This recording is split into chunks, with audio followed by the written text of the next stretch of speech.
Ето я новата, ето стича се по тялото. Ето я сълзата, виждам я в огледалото. Напуканото огледало, което пак ме гледа. Показва ми образ на една проклета сянка бледа. Не мога да стъпя сега на своите крака. Защо ли? Защото съм прегърнат явно от страха, че пак оставам сам, че пак съм тук, а ти си там, че пак ме няма затворен в прегръдката ти като в капан. И да, плача, но защо не мога да кажа и да се опитам да разбера, явно нямам коража.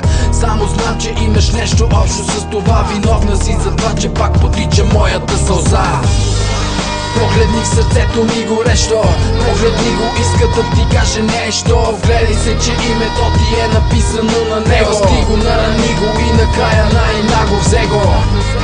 Погледни в сърцето ми горещо, погледни го, иска да ти каже нещо. Вгледай се, че името ти е написано на него. Сти го, нарани го и накрая най-наго взе го. Сърцето ми, държиш го с ръцете си, отвори очите си, виж следите от сълзите ми. Не ти ли става странно, че си такъв провокатор? Провокираш тъгата в мене, ти си агитатор. Психиката ми се бори с твоя скапан непокизъм, а ти приемаш го така, сякаш това е героизъм. И не разбираш, че с твоето самочувствие убиваш ме. И в подземята мека ти заравяш ме. Не дей се прави, кажи поне едно здравей. Тая твоята женска гордост я преодолей. За миг само покажи ми, че значи нещо за теб. Разбрах вече, не съм дарен с любов, с нея съм проклет.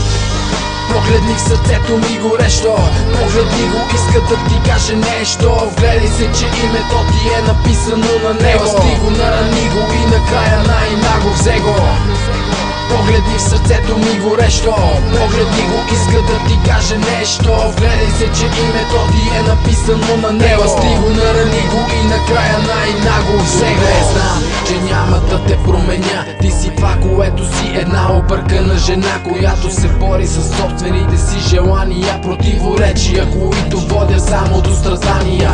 Ала не виждаш, че вредиш освен на мен и на теб. Не виждаш, че сълзите кът живота ти проклет от мъка обзет го носиш вътре в теб и търсиш всеки ден антидота за твоя лек.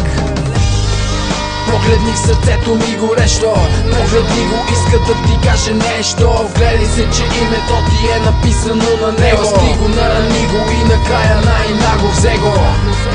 Погледни в сърцето ми горещо, погледни го, иска да ти каже нещо. Вгледай се, че името ти е написано на него. Сти го, нарани го и накрая най-наго взе го. Трябва да се научиш да прощаваш, кажи простих ти и знам със сигурност ще спреш да страдаш. Ако не е друго, знай поне ще ти олекне. Не се коси за мен, името ти в моя спомен ще отекне.